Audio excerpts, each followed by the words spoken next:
Right now, in the spring of 2026, the Islamic Republic of Iran is navigating the most dangerous and chaotic chapter in its modern history. The world is completely fixated on the unprecedented geopolitical shockwaves following the recent highly targeted assassination of Supreme Leader Ali Khamenei. As the central government reels from this catastrophic security failure and braces against relentless precision airstrikes from the United States and Israel, international news networks are hyper-focused on the explosions lighting up the sky over Tehran and the nuclear facilities hidden in the mountains. But while the world looks at the fire, they are entirely missing a massive, silent catastrophe unfolding on the ground.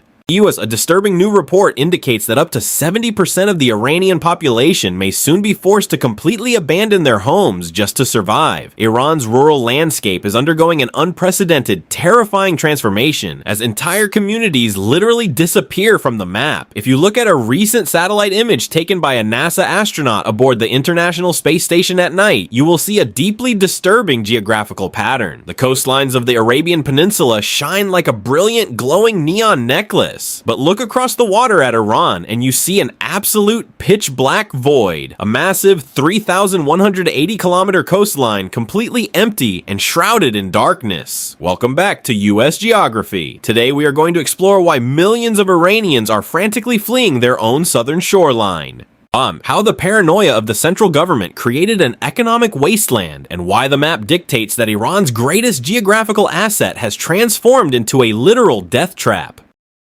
To understand the sheer absurdity of Iran's empty coastline, we have to look at the universal laws of economic geography. Throughout human history, there is one undeniable geographical equation: water equals wealth. If you look at a list of the wealthiest, most highly developed megacities on planet Earth, New York, Los Angeles, Tokyo, London, Shanghai, they are almost exclusively built directly on massive coastlines or major navigable rivers. Access to the global ocean is the ultimate cheat code for economic prosperity. Now look at the Persian Gulf. On the western and southern shores, nations have completely conquered their geography. The United Arab Emirates took a scorching, lifeless desert and built Dubai, erecting the Burj Khalifa in the sand and engineering the Palm Jumeirah.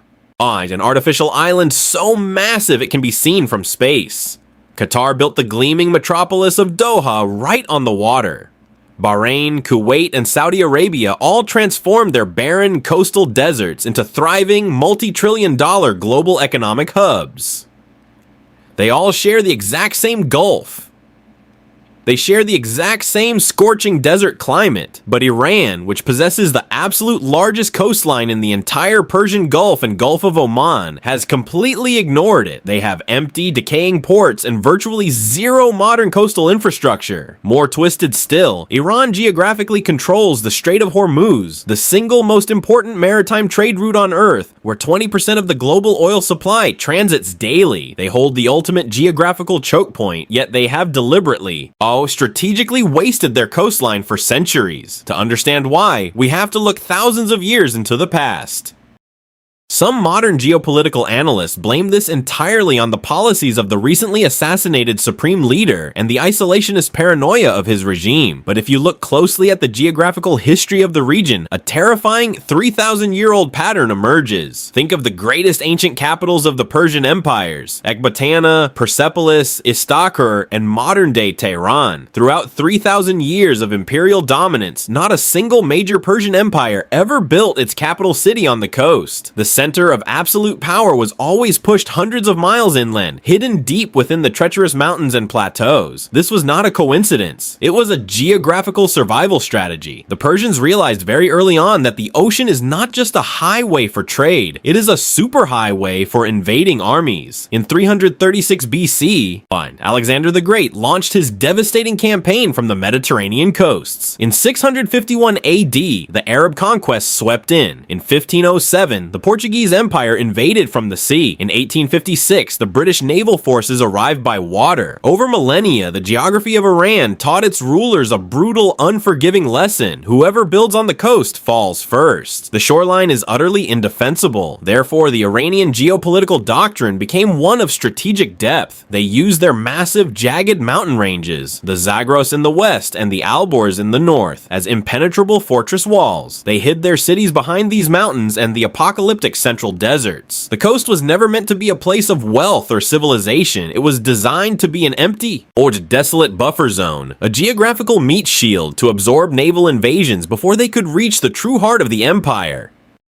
But hiding your civilization deep inland behind mountains and burning deserts creates a massive existential problem: water. Take a look at a hydrological map of Iran. The vast majority of its major river systems are located in the extreme north and the mountainous west. The rest of the country, particularly the central plateaus and the sprawling southern coastlines, is a brutally arid wasteland. To put this into an American perspective, the average annual rainfall in the central and southern regions of Iran is less than 250 millimeters. That is significantly drier than the Mojave Desert in Nevada. Furthermore, the few rivers that do exist near the coast are strictly seasonal. They flash flood during the brief rains and then vanish completely into the baked earth. Surface water in Iran was a geographical weakness. Open canals would instantly evaporate under the brutal Middle Eastern sun, and during times of war, invading armies could easily poison or dam up surface rivers to starve a besieged city. So thousands of years ago, Iranian engineers did something brilliant. They hid their water underground. They invented the Qanat system. These were massive, incredibly complex networks of subterranean tunnels that transported fresh, cool snowmelt from the high mountain aquifers directly beneath the burning deserts and straight into the inland cities. This ingenious geographical hack allowed massive empires to thrive in the dead center of a wasteland, entirely independent of the deadly, vulnerable coastlines. Fast forward to 2026, and that ancient paranoia of the coastline has mutated into a modern military obsession. If you were to visit the southern beaches of Iran today, you would not find the luxurious resorts of Dubai or the vibrant bikini-clad tourist beaches of Miami. You would find an atmosphere of overwhelming, highly militarized dread. Following the escalating 2026 war, the relentless Israeli ballistic missile strikes targeting inland nuclear facilities, and the constant presence of American aircraft carrier strike groups hovering just over the horizon, the Iranian coastline has been completely sealed off. Nearly 60% of the northern beaches and vast stretches of the southern shore are entirely restricted from the general public. There are no tourists here. There are only heavily armed Islamic Revolutionary Guard Corps, IRGC patrols, barbed wire, surface-to-air missile batteries, and massive subterranean naval bases carved directly into the coastal cliffs. The Iranian leadership views itself as the sole besieged Shia power surrounded by a sea of hostile, heavily armed Sunni nations and Western superpowers. To them, the coast is not a piece of prime real estate to be developed. It is the absolute front line of World War III. You do not build a luxury hotel in a trench, and the entire 3,180-kilometer coastline of Iran is treated as one massive geographic trench.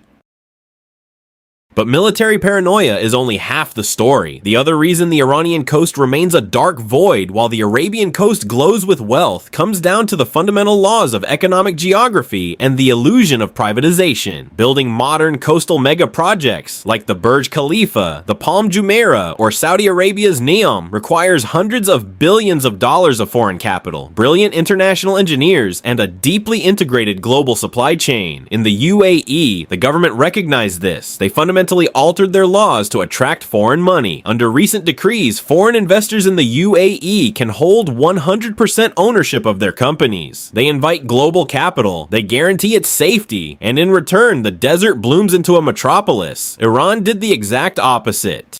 Following the 1979 revolution, the new regime systematically nationalized everything. Insurance, factories, agriculture, and major industries were entirely consumed by the state, driving out experienced private business owners and replacing them with loyalist clerics and revolutionary guards. The result was a catastrophic economic collapse. Decades later, under the guise of modernization, Ali Khamenei endorsed an amendment to Article 44 of the Constitution, supposedly aimed at privatizing state-owned enterprises to spur development, but it was an absolute smokescreen. The data is shockingly clear. Only roughly 5% of those state assets went to genuine private business owners. The vast majority were simply shuffled around and handed directly to holding companies secretly controlled by the military, the IRGC, and religious foundations. They changed the names on the paperwork, but the brutal, inefficient, centralized system remained exactly the same. Today, Iran still lacks a standalone functional legal framework for public-private partnerships, PPP. Every single infrastructure deal is a grueling, corrupt, case-by-case negotiation. No rational foreign investor will pour billions of dollars into building a commercial port or a coastal city when the military can arbitrarily seize the asset the moment it becomes profitable. Even when foreign nations desperately try to invest in the Iranian coast for strategic reasons, the system punishes them. Take the port of Chabahar, for example. The government of India poured a massive $370 million direct investment, plus a $250 million credit line, into developing this specific southern port to secure a geopolitical trade route to Central Asia that bypasses Pakistan. But the economic reality on the ground is dismal. The infrastructure is so incredibly underutilized that Chabahar handles merely 2.7% of Iran's total cargo traffic. If you run the basic geographical economics, it will take India nearly 28 years just to break even on their initial capital investment. If they had invested that money into standard high-yield domestic assets, they would have doubled their money in 5 years.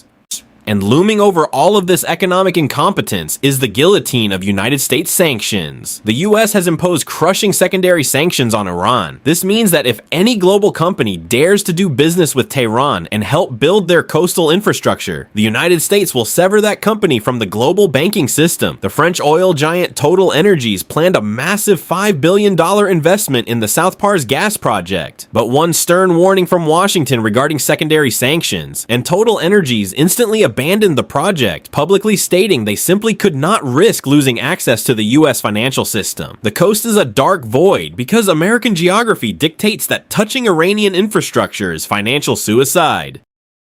However, even if the politics were perfect, and even if the sanctions disappeared tomorrow, there is a final, horrifying geographical reason why Iranians are fleeing their coastlines. The Earth itself is actively rejecting human settlement. Geologically, the southern coast of Iran is a death trap. It sits directly on top of the violent, grinding boundary where the Arabian tectonic plate smashes beneath the Eurasian plate. Because of this extreme geographical friction, Iran experiences roughly 2,000 earthquakes every single year, with the vast majority concentrated directly along the southern shoreline. Between 2006 and 2015 alone, the country recorded a staggering 96,000 seismic events. Building massive, towering glass skyscrapers on a coastline that violently shakes itself to pieces every few months is an engineering nightmare.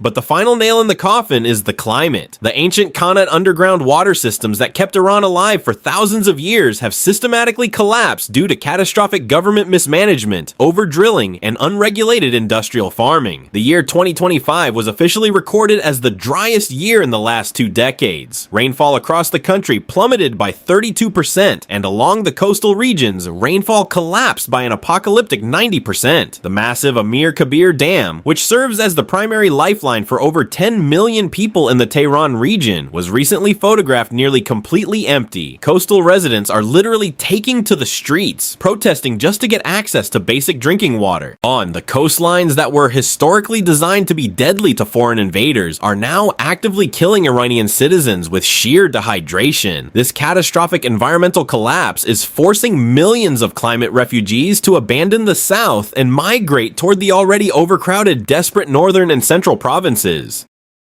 This mass migration and severe dehydration have ignited a geographic rebellion. In the oil-rich southwestern province of Khuzestan, the people are furious. They sit directly on top of the massive oil reserves that fund the entire national military apparatus, yet they suffer from extreme unemployment, decaying infrastructure, and chronic water shortages, while major rivers like the Karun dry to dust. Similar massive protests routinely erupt in the coastal provinces of Hormozgan and Sistan Balochistan. The people living on the coast have realized a brutal truth. The central government in Tehran views them entirely as an extraction zone. The state leadership actively strips the coastal provinces of their natural wealth to fund political priorities and proxy wars thousands of miles away, leaving the locals with heavily militarized, decaying towns and zero economic return. What started as economic frustration has boiled over into absolute political rage against a system that extracts everything and provides nothing. The 2026 assassination of the supreme leader was just the match that ignited a powder keg built on decades of geographical neglect. In the 21st century, wealth does not simply follow geography. Wealth flows into systems that are built on trust. Capital demands trust that contracts will be honored. Citizens demand trust that their resources won't be stolen. Dubai had a desolate coast, but they built a system of trust and the world brought them wealth. Iran has the greatest coastline in the Middle East, but the regime built a system of total paranoia, control, and corruption. In the end, Iran didn't just lose its coast to the droughts or the earthquakes. It lost its coast because it completely lost the trust of its own people. And when the trust vanishes, a shoreline is no longer a gateway to global wealth. It is just a dark, barren place where the desert meets the sea. Thank you for watching US Geography. If you want to understand how the map dictates the rise and fall of nations, make sure you hit that subscribe button. Let me know in the comments below if you think the Iranian borders will survive this decade. I'll see you again next week.